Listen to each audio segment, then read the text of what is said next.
İyi akşamlar arkadaşlar, iyi akşamlar. Ben size göstereceğim bugün akşam yemeğini. Kara buğdaylı, eristeli, sonra tavuk ciğerli. Ne?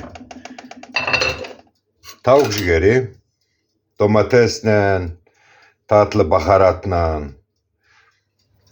kara buğday, eriste. Ozanla alıyoruz kara buğdayı. Ne böyle? Ne koyduk mu?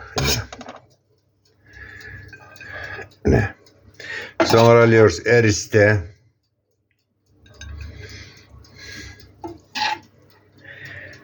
Ne?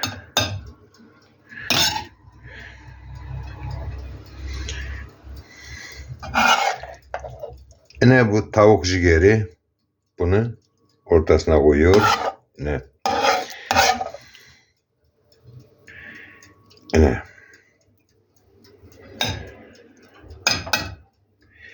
Ne bu akşam yemeği. Tatlı restoranda lazım değil. Hiçbir şey lazım değil. Tatlı, ucuz.